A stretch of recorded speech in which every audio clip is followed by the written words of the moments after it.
right, guys. Well, I'm very, very, very excited today. I was actually sending some text messages out, and I got a text message from our guest here, and I was like, hey, I was just going to hit you up. We haven't been able to connect. Like, it's been about a year, I feel.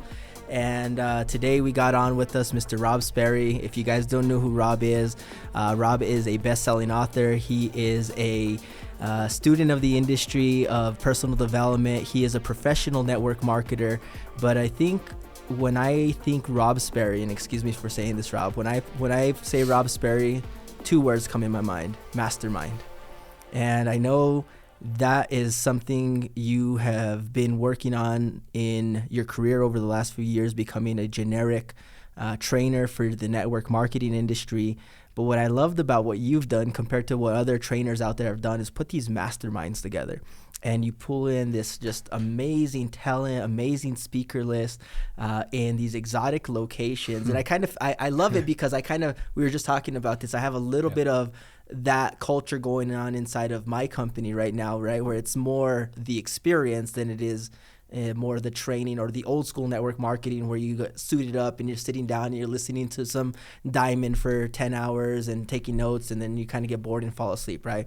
So, Rob, it's been amazing to get to know you over the last few years and, go through some of your books and read your content. And unfortunately, my wife and I haven't been able to get out to a mastermind, but we will. You're just a little bit busy right now. We're just a little bit busy, but we're going to get there. I know it's always fun getting to network with you and all of your, whether your students or your colleagues. And so it's just fun. And so, Rob, I kind of wanted to, take the opportunity today. I want to kind of dissect, maybe unpackage some of your content, some of your books. And, the one for me that I loved more than anything out there is The Game of Conquering. And for me, that was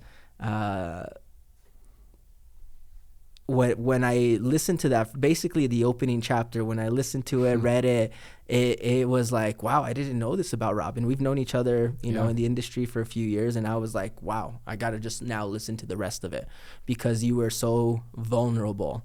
And so let's talk about that really quick. Let's talk about, you talk about that in the beginning, being vulnerable. I think us in network marketers, we want to put on this mask or this show that we're never had anything bad happen to us sometimes. But, let's talk about that vulnerability, how it's brought you success. Yeah.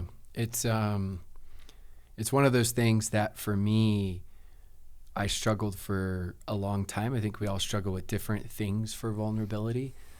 And it's kind of looking at like where you're at now. I see a lot of the journey the last 6 years where you were and you felt like you had the skills, which you did, you had the content, which you did, you had the knowledge, the mindset, but of course you kept working, improving, and then you created your own luck. And it's phenomenal to see, even where you were 3-4 years ago versus where you are now. I mean, I don't even know if maybe you could. I don't even know if you could have imagined that big. But people don't connect as much with where you're at now, right? They need to hear about the journey of what it took to get there. Yep. And for me, as I started having success, like I think at the beginning I was insecure. So it's like I'm trying to sell my many successes. I didn't fake it until I made it. As far as selling like lies or anything like that, didn't exaggerate. But I felt like anytime I had like a mini success, I had to sell that and oversell that and sell that and oversell that. And then eventually you have the success and it's like people just don't connect to the same. So I remember I went to this event, a really small event with John Maxwell. And I went there and John Maxwell said that if you want to impress people, share all your accolades. If you want to connect with people, be vulnerable. And so I thought, wow, I've got to dig a lot deeper so that I can actually truly connect. Because when you start thinking about the people that you love the most, like I've done this before at my masterminds, I'm like, hey, list who are the people you love the most. And they list all these names, female, male, doesn't matter who it is. And then after I ask the question, why? And they pretty much all say because that person's real, authentic, in their own words. And sometimes it's those exact words. And so for me, it's trying to find a way to extract, right, like the inner version of me. Now, my kids have seen me cry one time, my 17-year-old has, to put it in perspective. And the first time that I had probably cried in over, I don't know, 12, 13 years is when I shared, and I share it in the Game of Conquering. You guys can read it, but I share the most dramatic experience I've had in my life, the death of a loved one. And it goes a lot more detail to it of how it happened and different inner thoughts that you have. And I shared that, and it was really scary to share on stage because I feel emotion inside. I just don't share it. I'm pretty chill. I'm not too high. I'm not too low. It's hard to get a read on you sometimes. I feel it. Like I'm just like, you know, sometimes people are like, hey, are you okay? I'm like, I'm always okay. Like I'm never in a bad mood. I'm just chill. And so, so it was like, it was almost scary for me, right? Like opening up and sharing, and I didn't want to feel like I was trying to get attention or being dramatic, like all these weird inner thoughts and beliefs. And after I shared that, I think the first time I shared it was in Australia speaking. It really, the amount of people that came up to me just sharing like stories they had and how it helped them just opened up to me. Wow, like I've been hiding some of these stories and things, and some of the things I shared in the book are stupid silly as far as like things I was scared of and maybe still am. And even my wife read some of those, and she was like, I never knew that. She's like, but that's true. And so it was just, it's kind of funny because, you know, even little things. I'll share one thing is I never fast danced once my entire life because I was so worried, the fear of judgment, mother of all fears, what other people thought, until my 15-year-old had a daddy-daughter dance like 5 years ago or 6 years ago when she was, you know, 9 or 10 years old. And I'm like, I can't say no to her. Yep. Right? She's looking him in the eyes. She's not even asking really. She's just pulling me and saying, let's go. And that may sound stupid simple, but it just puts in perspective, like we all have stupid hidden fears. But a lot of those come from an early age as well, because I was actually listening to that experience, and it's like I was kind of relating it to myself. I was never the dancer. And you know, now my wife's Peruvian, so she loves salsa dancing, and so I've kind of had to get out of my shell and learn a little bit of that. And then we have a really big India community, and I don't know if you ever watch Bollywood movies, but man, those guys will just make, and I'm not the dancer, but it's something that I've gotten in the last year or two, when you don't want to look stupid in front of like people that you're you know, supposed to be the example of. But I think it just makes you more real to them.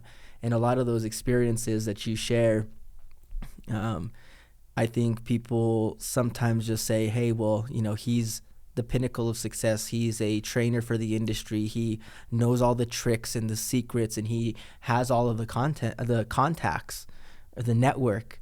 But did you have that 7 years ago, 10 years ago? Like kind of take us through that journey of, you know, Rob, 10 years ago, I know you were still networking maybe, but you had the idea of becoming a generic network marketing trainer and really elevate the industry. I mean, so I started in 2008. So I've been in the profession now for 15 years. And even 5 years ago, when I spoke for a company I was consulting for that you were at, if I were to give myself an assessment then compared to now, I was a 5 out of 10 public speaking. Just to give you perspective. I'd made millions of dollars. I had already been top recruiter at 1 million distributors, you know, prior. I'd done like huge things, and I still sucked. Like I go back and I look at it and I'm like, you know, some of these other, like a corporate person reached out to me today, like, hey, I want you to speak. And I don't think she's reached out to me for the last like 5 years because she's probably thinking back to when I spoke 5 years ago. So the entire process is the whole cliche of new levels, new devils. And I've been through that over and over again. I mean, to the point of when I first started out in network marketing, I was so bad, and I share this in the book at public speaking, that I get on my first conference call and my mentor's like, hey, how do you think you did on a scale 1 to 10? And I said a 7, thinking I was being modest because in my mind I did an 8. But that was in comparison to my fears and how bad I was starting. It wasn't in comparison to other people. He was comparing to other people, and he was like, you were so bad it sounded like you were at your father's funeral. I started crying laughing because I was like, man, that's bad. He's like, you're laughing? I'm like, yeah. He's like, you're going to be so good at this profession. He's like, because you're coachable. Yeah. So going through the entire process is just, it's funny and ironic as I look back at how bad I was. And cliches are cliches for a reason because they're timeless principles. So I literally look at it, I just failed forward faster than the vast majority of people. 250 contacts in my first 3 weeks in network marketing part-time. Like called people. Yeah. You weren't texting. There weren't voice messages in 2008. Right? Calling people. 250 people in 3 weeks. And so people are like, you did so much in sales your first month. I'm like, I had 10% of people say yes. Yeah. So it's not like it's that. And that's my warm market, right? As we go. And then after that, I couldn't present for a long time. So, my business partners would be like, Rob, are you sure you want to present? Like nicely. Like, you're not going to do And I knew good. what they were saying. I was like, look, I get it. I'm not very good, but how am I going to become good? Like, get it. I'm like, but at least they're going to look at me and say, if he can do it, I can do it, right? Yeah. And so, all of those things, you're going to have your unique talents, things you're naturally more, a little better at, and things that you're not as good at. For me, I had those things, and one of those things was just public speaking was not natural. I mean, I just went and spoke in Seychelles, and someone that was there that heard me 3 years ago. And this is when I got to the point 3 years ago, I felt like I was pretty good, and they were like, this wasn't even close. Which is cool. That's what you want to constantly consistent growth do. Yep. So now I look at it, definition of happiness is progress. There's a reason why most billionaires don't retire. No longer becomes about the money. You can't understand that because, until you make the money. But then after that, it's progress. And so for me, I create everything off progress, even with public speaking, with my books, with everything else. I progress. And I almost didn't come out with that second book, The Game of Conquering, because I was so worried that people were going to compare with the first and it wasn't going to be as good. And then finally I'm like, I got to stop focusing on all being judged, the fear of being judged. Mother of all fear. I mean, think about this. It's the mother of all fears. Remove the fear of judgment. Okay.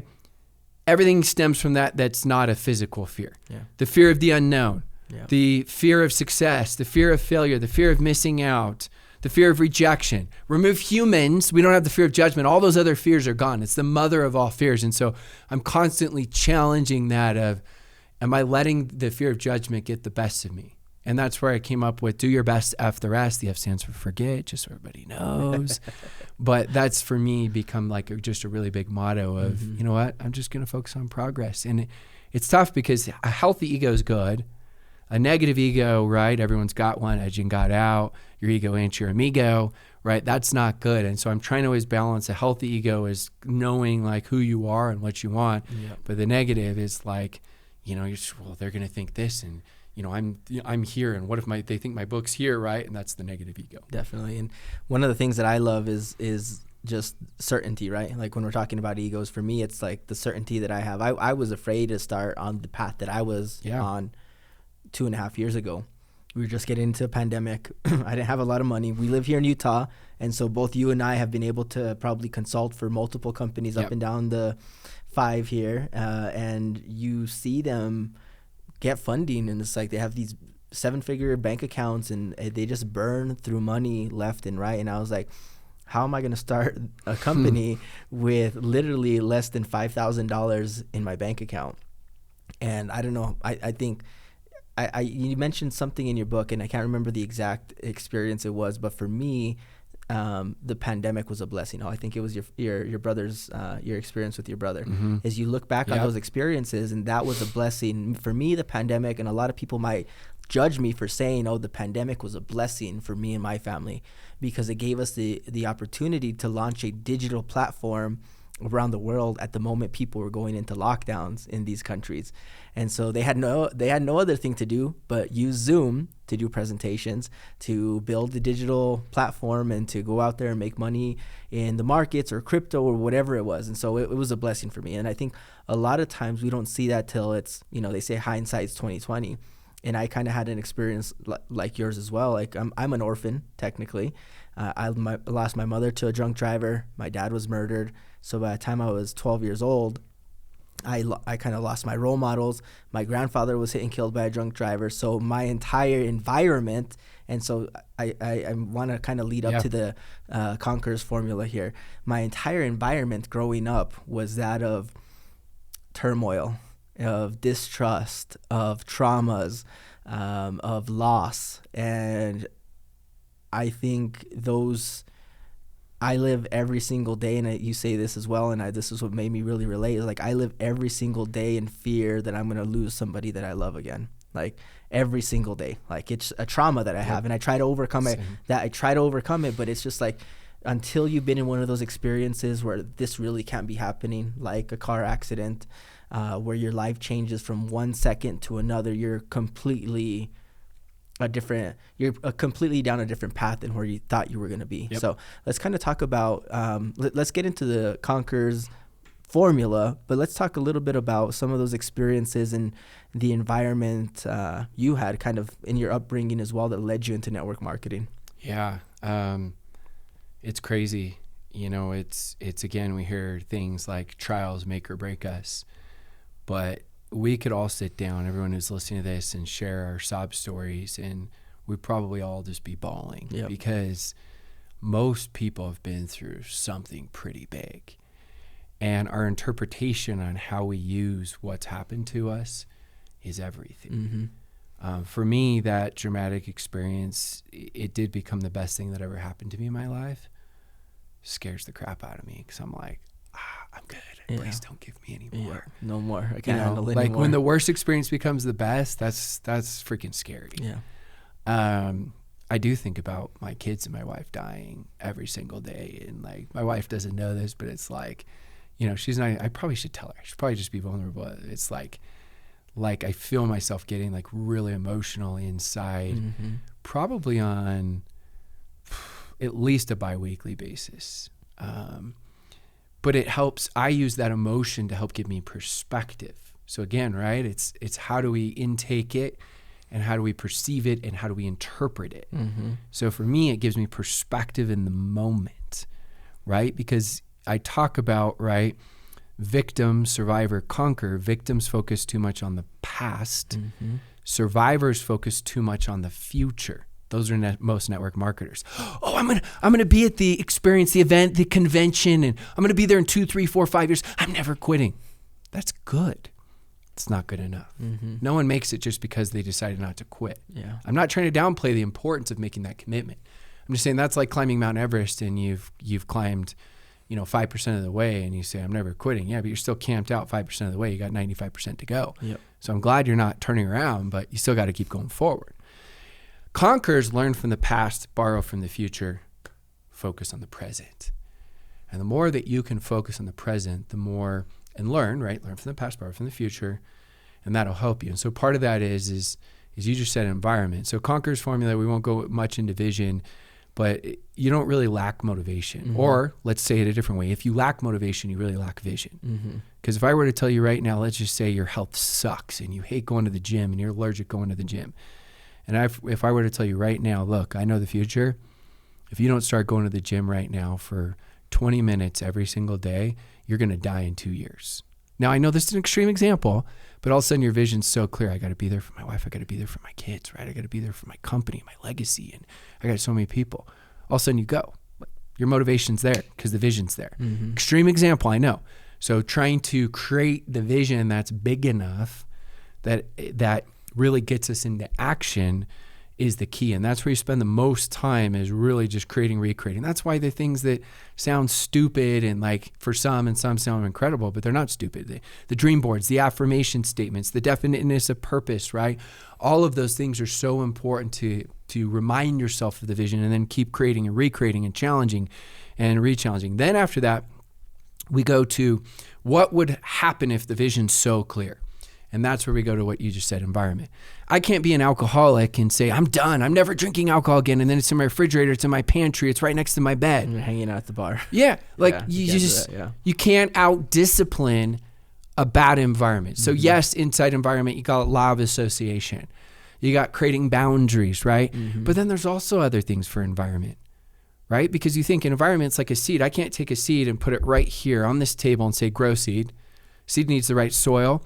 Seed needs the right sun, lighting. Seed needs some water, right? It's got to have the environment in order to grow. We're no different. Yeah. So law of association, yes, but also there's social media. If someone takes away from you and your energy, block, unfriend, unfollow, mute, right? There's family members I love to death, bother the crap out of me. So I didn't want to unfriend them and create drama, so they're muted. Yeah. I don't see any of their stuff, right? Because I'm protecting this. So I get on social media and I'm like, this is incredible. I love this. Yeah. Like, it's so uplifting, and because I'm protecting that. And so you start challenging everything you possibly can with the environment you're around, and it just makes such a huge difference. The frequency, the energy, the conversations, right? I mean, I'm so big on that with my kids. Like I know, and I wish I had the exact numbers. I saw this study. It was an incredible study done about what percent like friends versus parents affect kids. And it was like, huge percent. And all of a sudden you got to teenage and it would just every year just drop to the point of, I mean, it was and I don't want to misquote, but it was by the time they were 17, it was like 80% influenced by friends, 20% parents. It may even been more. Yeah. It was that extreme. So for me, right, I hope I have a little more impact on my kids than that. But it was, okay, how do I teach them? But you're also, sorry, value? this is a little tangent right here, caveat, because I love this about, and I watched this on your social media, talking about your children and the youth in the environment. You've actually, in your community, you bring in your, I don't know exactly what it is, but your neighborhood, your high school kids, your sons and daughters' kids, and you do masterminds with them in your home, and you bring in these amazing entrepreneurs, these speakers that have just done amazing things with their lives, and you put them there for hours. Let's talk about that a little bit, because you're now, because you said that is environment. You want to create that environment for your children, but you're also now utilizing what we utilize in network marketing is third-party validation, right? And so let's talk about that a little bit, because I think that's a great thing for people. Like that's something anybody can do in their community. 100%. Post-COVID, I just started seeing and also the way the world's going with education and impact and influence and, kids less and less motivated, which I understand. I never teach the kids they should or shouldn't go to school. I teach principles. I tell them, here's the good part. Here's some of the reasons why you shouldn't. I try to teach principles. Yeah. But I just started having these conversations, because our house, that was one of our goals, environment. We wanted to create the house for kids to come to. We created these goals when we had no business creating these goals. When we were dead broke, we said, we're going to have a swimming pool. We're going to have a tennis court. Don't have a tennis court. We live a mile away from a tennis club, so I'm going to count that. We've got foosball, air hockey, arcade with 3,000 games, ping pong, massive theater room. Our place is the kids fight on coordinating who gets which group of friends. And sometimes we have some outside of the pool and some inside, different areas. And because of that environment. Well, my son's a senior in high school, and last year I started just worrying a little bit about, he's a great kid, but about him and his friends and direction. And I heard some conversations, and one of the kids is to my son, hey kid, I just don't have the connections that you have. He's so I'm never going to be rich like you. Yeah. And it crushed me. Yeah. I just said, hey, look, I never ever want to hear you say that again. Yeah. And so that was one of the reasons. There were other reasons, but that was one of the reasons why I started doing these masterminds. Fast forward now, I think we're 48 weeks later, because I've got it on my Instagram stories in a little bubble. Yeah. It's about that. We've had 17 speakers, all uber successful from all different walks of life. People that have been celebrities on TV to, huge into school and corporate route, into massive entrepreneurs and starting different companies. I mean, one guy flew in on his jet just to speak to the kids. Yeah. And that's awesome. It was just crazy cool. And these kids now, I mean, without going too much into depth, I've had parents reach out to me and say, hey, my kid was contemplating, had suicidal thoughts, and this has been what's helped them the most. You have no idea. Yeah.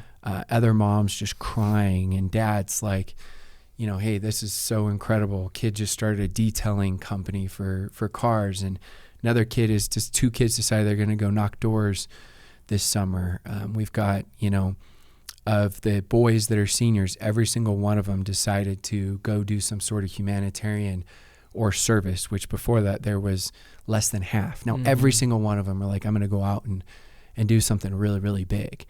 And so I look at that, and it's I was never planning anything, but now I get 50 to 100 messages every single time I do one. And it was just my son and my daughter, because my daughter, she's a sophomore. She's I'm not being left out. So she started bringing some of her friends. And now that they're kind of on their way out, she's I'm so excited to bring she's going to level it up now too. Yeah. But it's interesting. We come in, and there's a whole art to it. One day we'll do a whole separate maybe podcast on this, but there's an art to it. I impress them with accolades and money to start. That's only 1% of the whole conversation. Gets their attention, and then after that, they're not on their phones at all. Not even for 1 second. Yeah. They're not having side conversations. They take notes the whole time. They ask questions after and they share their takeaways. They're so committed that they had their homecoming dance and they planned these dates here in the US, in Utah actually only. They planned these full on like dates the whole day and before the dance. Well, they planned it a couple days before because they wanted to go see a haunted house. And all the boys are like texted their dates, hey, we're out. Unless you plan another night because we got the mastermind tonight. Like that's how it's committed. Crazy. And so for me, it's just been fun because the environment that they're already getting now, and I went through this whole thing. I did an 1.5-hour training on this Conqueror's formula with them, and they just loved it. Like they still remember it. They got notes on it. They asked questions. They got access to, it's probably illegal, but all of my Audible books, like 300 plus, all of them. And they're asking like which one. So you got, 20-something people logging into the same one, but it's pretty cool. That is awesome. And so that was one of the things I kind of wanted to talk to you about, because I've seen the work, the foundation that you're laying, right? Yeah. And not just for your family, but for their friends. And it just kind of, it has a ripple effect, right? And you never know whose life you're going to impact that's going to go out there and do something great, right? It could be a friend of a friend of a friend that was friends with your kid, and they just happened to come to one of these masterminds, and that's what sparked that creativity, that moment, that idea, for them to go out there and serve other people. And maybe it's a service that changes their lives. Maybe they go out there and create some, charity that helps impact people, but you just never know the work that you're going to do, especially when it comes with the youth. And I think that was one of the things. So, okay, so we got vision, we got environment, right? What's next? So the third and fourth go together. But I separated them because I just think it makes it more specific. The third one is discipline, and discipline can become a bad word to a lot of people. Yeah. We call it the D word, but discipline isn't to take away from everything you ever wanted. It's to give you everything you ever wanted. And many times what happens is people, and I do this in my mastermind trainings many times, each one's different, but I have them list on one side of the paper everything they like, and on the other side of the paper, the right side, like they got a line in the middle, everything they love. And they've never really thought about that. Like it's subconsciously they kind of know, but they've never consciously thought about that. And so they start listing things. I'm like, maybe it's you like a TV show, you like a hobby, you like all these different things that you do.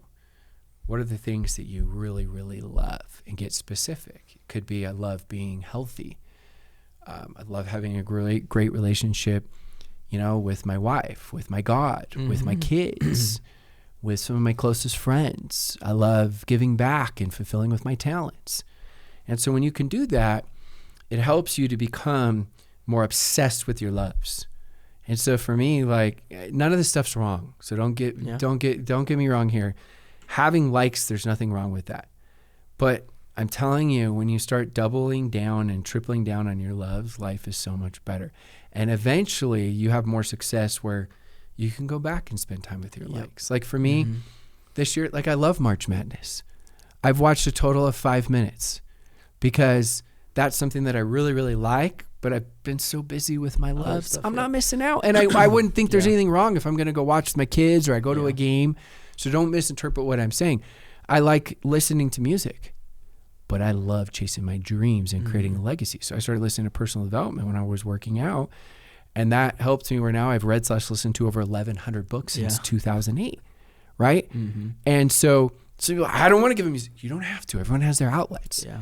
But you got to give up something old to gain something new. And so with discipline, I started really just looking at that and saying, okay, how can I've got a whole methodology. We don't have time to go through on discipline that really helps. But as I started really going through that helped me. So if I've got the vision, I'll have everything else. But what are those things? I'll create the right environment, right? Because I can't out discipline about environment. And then if I got the right environment, that helps me to have the discipline, right? If we're talking discipline specifically, I want to start eating well. I'm going to avoid, all the crumble cookies, and I'm going to avoid the donuts, and I'm going to avoid the ice cream and all that stuff. Well, get rid of it. Don't even have it in your house, right? There's the environment that will help the discipline. And if the vision's there, you have all of these things as you go. And so it helped me create a reassociation to how incredible discipline is. And the one thing I'll say on this, here's the most important part of discipline that people miss that we could do an hour training on, but I'll give you really 1 minute. The most simplistic key to discipline is to create such a small, there's different sets of goals. We'd go through all three. We're not going to go through them now. Is create such a small goal that you can accomplish and you do accomplish it.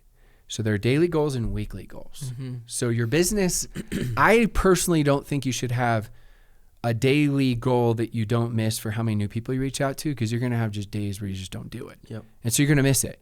That's okay to strive for it. But having a weekly goal of my worst week, I'm going to reach out to 3 people. Yeah. Right? Even when I got the man cold, because we all know the man cold's like the worst illness anybody can have. So you got the man cold and you're still willing to make 3. Well, guess what? That's going to create a win streak. Mm-hmm. Win streaks change your identity. You're the person that says, I just hate working out. Well, if I can say, hey, look, we got big goals, but let's start with this small one. You're going to work out twice a week for 15 minutes. Mm-hmm. That's easy. You're never missing that. Yep. If I come back to you 30 weeks later and you say, I've gone 30 straight weeks where I haven't missed that.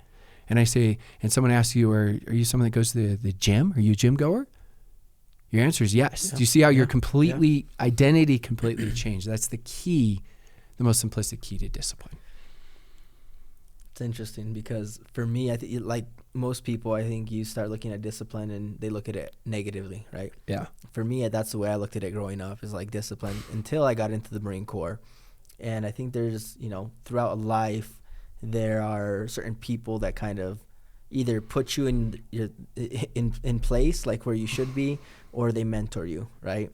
And that could be, and that kind of happened to me when I got into the Marine Corps. I thought I was like this hotshot new Marine coming in. I knew it all. And my sergeant, I just remember, and he did it very, what the word is, tactfully. And he didn't call me out. He didn't he didn't waste me like doing push-ups or anything like that, like they normally could have done, because I would have done the push-ups and I would have probably looked better. He pulled me aside. We were actually in Kuwait, going into Iraq. He pulled me aside. He pulled me into one of these, containers, shipping containers. And he sat down and he said, look, Martinez, you could probably be one of the best Marines out there, but I'm going to give you one word of advice. And I took this to heart, and it's a little bit of a discipline depending on who your personality is, right? He's like, bite your tongue. Just because you're thinking something doesn't mean you have to say it. And to me, that over the years has helped me listen more, and I've become a little bit of an introvert in that sense, because now I would rather sit and listen to what's going on and have a perspective of, okay, this is the environment where I'm in right now. How could I either make this better? Can I make this better? Or do I need to get myself out of this situation? Yeah. And to me, a lot of people, especially in this age of social media, everybody wants to be out there, these amazing reels and these amazing stories, and they have this amazing life. But at the end of the day, is like, if you just sit back and listen more and had a little bit more perspective, that one thing has changed my life completely. Just those 3-4 words, bite your tongue. And I was like, why? But it made so much sense, and it helped me get promoted faster in the Marine Corps. It put me in more leadership positions quicker, and I was able to then become platoon sergeant within the next 2 years. And so, but that one little piece of advice, he could have taken it the other way and just tried to annihilate me physically and emotionally, but he didn't. He actually took me under his wing from that point forward and mentored me. And I think sometimes that's what we look at discipline, and it could be like in the Marine Corps, it's like you just have to do push-ups till you're dead, or there could be a little bit more of a mentorship aspect of that. And I think in network marketing, we sometimes take people under our wing. I know you've had mentors, I've had mentors, and those people have instilled in me disciplines in this industry and understanding what to do and what not to do sometimes in this industry. And so I love that is part of your formula there. Okay, so next one, because I think it's probably the most important for me, and I teach this in our community. What's up next? Habits. So vision, environment, discipline, habits. Show me your habits, I'll show you your future. Mm-hmm. I actually don't even believe the studies, because some studies say 40% of the decisions you make are habits. And I'm like, I don't know how they're quantifying that, because most of the times you wake up in the morning are similar times. You drink similar things in the morning or take similar multivitamins or supplements. You, whatever, energy drink, coffee, branched chain amino acids, pre-workout. You work out or you don't. You eat your similar things for breakfast or you don't, right? It's you're an intermittent faster. Great. You don't, but it's the same. You go to work at similar times. You have lunch at similar times at similar places. You get done with work at similar times, have dinner at similar times. If you have kids, it's similar pickups for your kids and all their functions. I know it is, at least for me. Everything's habit-based. I mean, it's crazy. Similar things on the weekend with similar people. I know there's variables, but I'm just saying we're living Groundhog Day. Yeah. So if you want to create an incredible Groundhog Day, show me your habits, I'll show you your future. And that's why it comes back to what I just talked about before, of creating the win streaks so that you can create the right habits, so you can change your identity, so you can become the person you want to become. And you need to consistently go challenge that over and over again to improve as you go. So for me now, when I'm in town, I work out 5 days a week for an hour. That's no longer is that an option. That is something that is a habit. It just happens. It's done. In the last 15 years, I've never missed an entire week of working out. That's my win streak. If I don't care if I have to go do push-ups because I'm out in Seychelles or right. I was just in Bora Bora recently. It's like, I'm going to do something. Yeah. Personal development. I haven't missed in the last 15 years one day. Are there days where it's 30 seconds or a minute? Yeah. Because my minimum is just do it. Yeah. And so, of course, I strive to do an hour every day, right? But I started creating these habits because I knew that, sometimes we walk, sometimes we jog, sometimes we sprint, sometimes we just crawl. But as long as I'm crawling, I'm progressing. And remember I said at the beginning, my definition of happiness is progress. Yep. And so I'm always come back to, how do I create more progress? How do I create more progress? How do I create more progress? Now, there are different times in your life where you focus on different things. That's a different story. That's a different topic, but it still feeds back into this. And so I'm always challenging all of those habits and saying, okay, is that the right habit? Is that what I want? If not, how can I change it? Vision, environment, discipline, and my habits. And they just kind of all tie in together, and you start with the vision, you end with the habits. Yep. And that's kind of like, right? That's kind of like the bread, right? Yeah. To start and finish. And you got some of the meat in between. And I think people overlook habits so much because they start to think, oh, we have to have this grand experience of like, I'm just going to sign up, a 7-figure earner, and I'm going to sign up 2 7-figure earners in a binary, one left, one right, and I'm never going to have to do anything again type of thing. But it's not like that. It's the doing the basics every single day that take leaders, average leaders or newbies even, to become great leaders in the industry, because they just made those habits into who they are. Yeah. And those basics into who they are. Every single day they did the presenting, the inviting, the follow-up, the closing, and just repeat that pattern over and over and over again. It gets boring sometimes because we just do the same thing over and over again. Sometimes you're doing the same Zoom over and over again. Sometimes you're doing the same, things over and over again. But I can say I built a $200 million business from right here where we're sitting right now. They didn't have all these fancy walls or lighting before, but I just did the same thing over again. Zooms. I did my global calls. I did my mega Zooms. I did my presentations. I did one-on-ones, and that's all I did for 2 years. I think the best way to look at that is I always try to create reassociations to things that are maybe boring to give me more vision, right? And it's like you're building your huge, massive castle, which is your dream and your goal. Well, building a castle, it's like another brick, another brick, another brick, another brick, another brick, And it's also successful people just do the basics better. And that's in your business. That's in all areas of life. I mean, go watch. I'm not a great golfer. We got Kobe, right, doing all the videos. Freaking baller, man. Go watch these incredible golfers. They don't start putting from 50 feet away. They're like 2 and 3 feet away. I remember I was out there putting, like trying to sink these incredible putts. And you watch even the pros, the best of the best. They're mastering the mundane, the very basics, the boring 2-3 foot putts over and even when they're pros. And that's the key for everything we do is make the mundane boring, exciting. And that comes back to really challenging your vision and understanding, yeah, but if I keep doing this consistently over and over and over and over again, as long as I'm deliberate about it, then I'll make it happen. And that's one of the common myths. There's the book that talks about the 10,000 hour rule to become great at anything, you know, and the thing that's missed about that study is there's a word in there and it says deliberate. Deliberate practice of 10,000 hours. How many people do you know and I know in this business and other businesses and sports and musical talents where they've spent hours upon hours upon hours and they never got better? So it's not just 10,000 hours.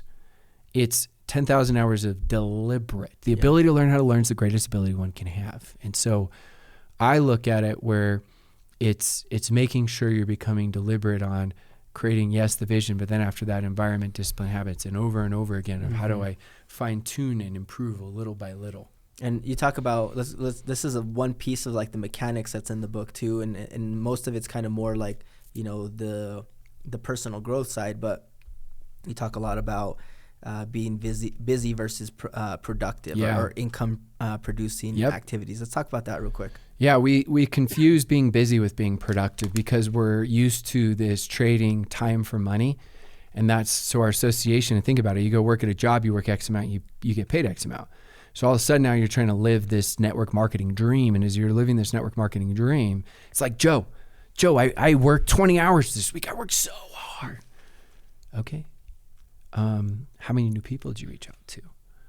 Well, I studied, you know, I know everything about the latest and greatest nodes, and I studied, you know, the comp plan, and I know about you know the ones I love are the PowerPoint wizards. They just create a brand new PowerPoint presentation for everything. It's like it's good. And they're like, they know, the new incentive trip. I know everything about it, and I know Joe and his kids' names and ages, and I also know you know, his wife's name and when her birthday is. And it's like they become the broke know-it-alls, right? And I call those people the ask holes, right? Where they just ask, and then they do the complete opposite. Love them to death, but it's like the comp plan doesn't care about how many hours you worked. It doesn't care. There's some people that work 2 hours a week and smash, and other people that work 50 hours a week and do absolutely nothing. So knowing that, yes, there's an influence and who you have, who has influence. I get all that, but control what you can control. And that's going to be hyper focusing on the income producing activities. And so I tier those, but long story short, if you want to know the whole crux of the whole thing, I mean, I have 3 tiers. Inside of those tiers, I have 2 to 3, depending on which tier, is 80% of your time should be spent on talking to brand new people, meaning making new invites, or maybe I've got, you know, brand new person comes in and they are introducing me to people, right? Then that counts as well, unless it's some huge runaway leg where there's zero income difference and benefit. And some people, well, that sounds selfish. No, you can still help them.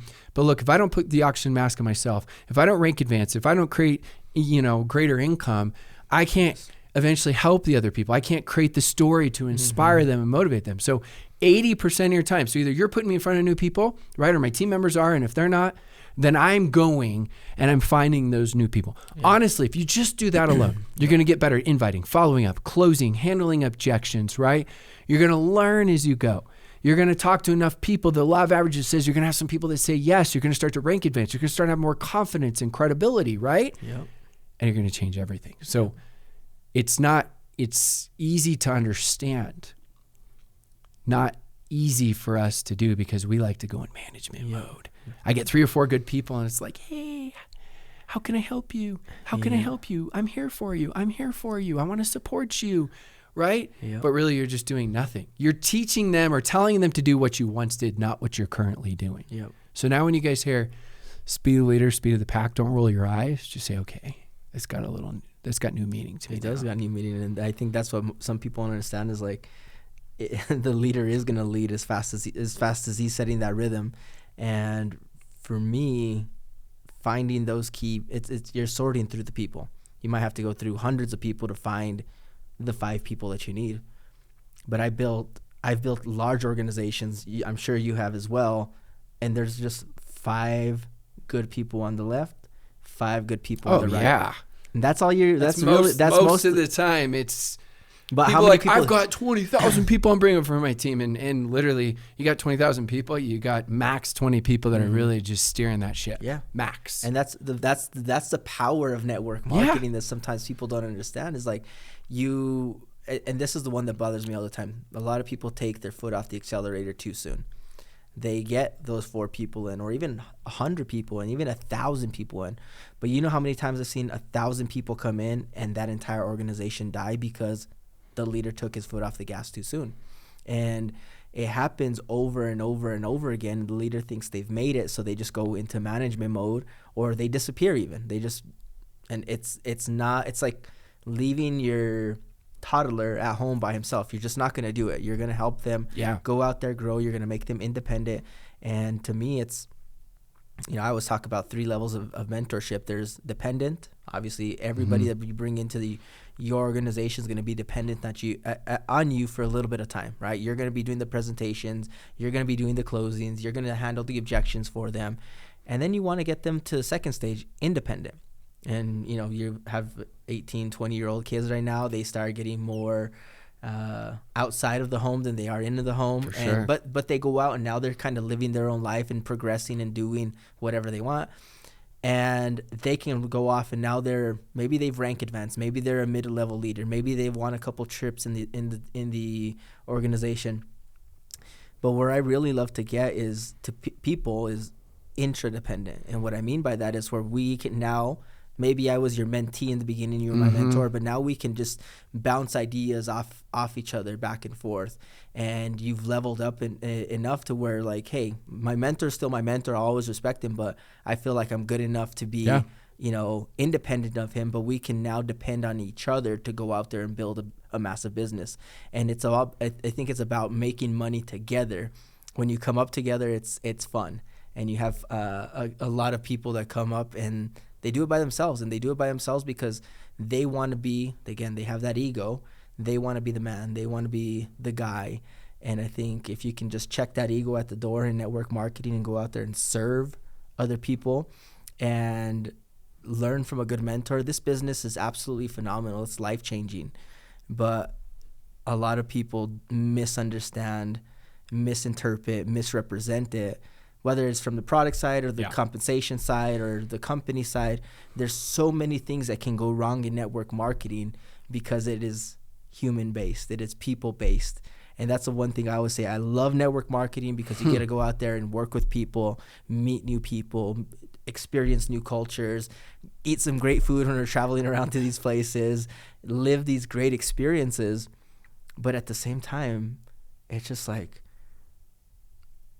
it's the same. It's like everybody, everywhere, and you mentioned this in the book, everywhere that you go, people tell you, hey, network marketing just doesn't work here. The people are different here. And I know you've traveled around the world, and I have too. All my organizations have been outside the U.S., and everybody thinks it's different. No, it's human nature. Yeah. That's all it is. Just because you speak a different language or you look a little bit different, it's human nature. We're all the same. Doesn't matter where you are. Doesn't matter how much money, how rich the country is.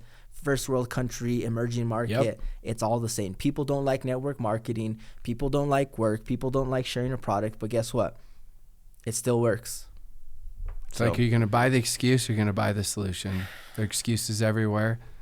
There are also solutions. Not necessarily always easy to find those solutions, but you got to decide. It's been fun, Rob. I think one of the greatest things that I've done this week is actually experiencing and reading that book. I want to talk real quick about, you mentioned this and you can go through all the fears and, the fear of being judged, the fear of inadequacy. But the one thing that's always helped me with these fears is every time that I fail at something, and I've always used this term as well, I fail forward. And let's talk about that a little bit real quick, because people out there, sometimes they look at failure as like, it's the end. I failed, I'm quit. Well, the only way to fail in network marketing is if you quit, first of all, if you stop doing it. But failure to me, every time I fail, I look at it as, okay, I learned something, I'm moving forward. It's one of the top messages that I taught the kids, and I teach the kids over and over again, of their perception of failure. because it's really easy to have that fear of judgment and say, well, I'm scared, like, what are people going to think, and friends and family and social media, and trying something. And it's easy to have all these ideas, right? Mm-hmm. It's easy to have a million ideas, but not move an inch. And I look at it, and the perspective or reassociation that I give all of them is everybody fails. Yeah. Everybody does. It's impossible to not fail. But what's your perspective of it? And so there's so many different analogies, but Malcolm Gladwell did a study on why child geniuses, for the most part, don't have success. Sounds fascinating. Like, why would a child genius not have success? And the reason is, and I'm going to summarize in my own interpretation, is a child genius will come out with a couple of ideas, which will be pretty good, have much more likelihood of succeeding. But still, a couple ideas isn't enough. Yeah. And then they don't have success, and they don't put out enough ideas for fear of failure, fear of rejection, really fear of judgment. Yeah. Whereas the person that, wasn't considered a child genius, they don't have that same ego, the negative ego on there. So they'll go put out 100 ideas. Now, maybe 99 of their ideas are absolutely just stupid, but they put 100 ideas out there. Yeah. And one's going to be good. And I actually have thought a lot about this, and my own theory, I don't have any other research on this except for what I've seen in observations, is the average millionaire got a 2.7 GPA. Now, that's not to say just go out and just get bad grades and you're going to be a millionaire because of it. Mm-hmm. It's more to say, I think that if your grades weren't good, now you don't have the same just typical job to rely on. Yeah. As long as you're ambitious. Yeah. It's different if you're not. And you're ambitious. And so now it doesn't take money to make money. It takes creativity. Yeah. So now you force yourself. It's like for you, imagine if you had that cush corporate job where, 9 years ago you're making $250K. Yeah. That would have been the salary for you to forget about your dreams, your ambitions, your goals, right? And it kind of is like that, right? Because I in high school, I barely graduated high school because I did my English class, which is like one of the core. I assumed I didn't want to judge. I don't want to be Judge Judy over here. I barely graduated. Right? I barely graduated high school, but I went into the Marine Corps. I learned a lot about, again, discipline. And habits, and getting outside of the environment that I was in when I was younger. But the whole Marine Corps, the military culture, the environment is still just not, it's better, but it's not very conducive to success, right? It's puts you in a mold, if you will. And when I got out of the military, I actually held a TSSCI, top secret clearance for the U.S. government. So I could have gone and work with any 3-letter agency or defense contractor, making at 21 years old, making $180,000 a year. I would have to been most of the time in a hot zone, right? But you would have still been, I have friends that did it. They're now retiring, living great lives. They have great experiences. They traveled around the world. But I decided not to go that route. It's enticing, right? You're holding this little carrot out here. And I decided, and let's maybe talk about this as far as being an entrepreneur. I decided to be uncomfortable. Yeah. I decided not to go that route. There was some circumstances in my life, relationships and deaths in my family with my grandmother that kind of pulled me back home, the circumstances. Yeah. But I decided to go down the path of network marketing because I got introduced to the network marketing industry. I didn't get joined, but I got introduced to it in 2007, really got involved in it in 2009, and then really started building when I moved out to Utah in 2010. Mm-hmm. And so for me, it's like, what are those circumstances that sometimes people experience in life, and people think, oh, well, I have this anxiety of building this business and these fears of building this business, or these fear of failure, being judged or being inadequate. But you just have to put those aside sometimes and just say, I'm going to be uncomfortable. I'm going to get okay with being uncomfortable. Because what I always tell my guys is like, look, if you're uncomfortable, that's a great thing. Yeah. I want to make every single distributor in my company uncomfortable, because when they get comfortable, they stop growing. When I take something away, when I add something, when I change something, not that I'm going out and changing the fundamentals of the business, but something small, like you got to be on your toes. Yeah. And I learned that in the Marine Corps. It's like you keep your Marines on their toes, and they're going to respond and react a lot better. And because once they sit still, that's the moment you get pinned down and you can die in a firefight. And so for me, it's like, how do we do that in network marketing? And the word that I came up with is innovation. Like, because it's just continually changing. Innovation, innovate. And so we're always looking for a way to innovate and change and add something new, or add a different benefit, add a different enhancement. I think that's one of the things that have brought us to the level of success that we had in our company, is because we're always trying to keep the distributors on their toes. And sometimes they hate it. But what I do is I communicate all these changes to everybody directly on a weekly basis, so keeping them informed, right? So there's a lot of, and we can go through a ton of principles, but keeping people informed is probably one of the best leadership qualities a leader could have. And it's probably one of the top 3 leadership principles in the Marine Corps. And so it's amazing how a lot of this stuff just translates from one industry to another industry. And but Rob, I really enjoyed having you on. We're coming up on an hour here. I kind of want to touch really quickly. I know we kind of opened on it, but we didn't really talk about your masterminds. Yeah. Let's talk about your masterminds a little bit. I know you got one up and coming. Let's maybe talk about that, promote that a little bit, talk about the future. How can people kind of get connected with you? Sure. Where can they get your books? I know, us as a company, we'll probably have you at one of our awakens here soon. Love it. But let's talk about your masterminds, your infrastructure that you have in place, because I know you at the same time, you have a lot of free resources that people can go and download and use for some of the stuff that we talked about today. Yeah, so I've got a podcast, Network Marketing Breakthroughs with Rob Sperry. I think it has currently 260 episodes. I was just checking it out. I was like, 260. I'm like at episode 10 right now. Oh, that's where we all start, right? So a lot of episodes there, a lot of content, a lot of learning, a lot of great lessons. So that's free content. Free Facebook group, The Game of Networking, daily free content and community there, 100% generic. Books you can find on Amazon, all of them. They're all on Audible too. So you get both of that. You'll get a wide range of different topics inside of the books. The Game of Conquering is, talks all about just how to be a networker. Mm-hmm. The Game of Networking is that. The Game of Conquering is all on the mindset, but it pertains to network marketing. I would say that's the first one should read in network marketing. And then there's your Rank Advancement Blueprint, which is all on leadership and the different levels of leadership inside of network marketing. And those are, 3 of the books. Confessions of a Top Recruiter, that came out recently, and that's all on the skills of network marketing. Mm-hmm. And so those combines encompass most of everything in network marketing. And then I have a script book, but they're not your typical scripts. Like I teach the principles behind them, because I know we all need different words and understanding and style. And so I teach why, what's said, but then insert your own words. Yes. And so that's the books. The masterminds and the events, I do generic events as far as like big where anyone can come. I've got one April 21st in Salt Lake City.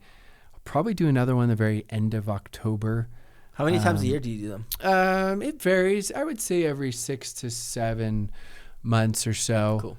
Right now, everything is always changing. Yeah. I'm same thing like Carrier Innovating. I don't have anything set. It's always challenge, more or less, different locations, how many people, right? And so that'll have 20 different companies at it.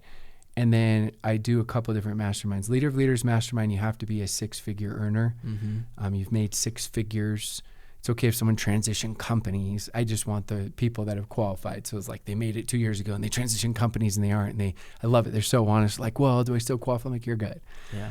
But as long as they've made that, they can come to the Leader of Leaders Mastermind. The next one is June 14th in Monte Carlo, Monaco. Super, super cool. Fraser Brooks is coming to that. We've got Woody Woodward coming. Ted just messaged me. He's coming business for home. That's awesome. Yeah, so it's like really, really cool crew coming to that one. And then we do other breakthrough masterminds. I haven't decided yet on the next one. We just did one in January.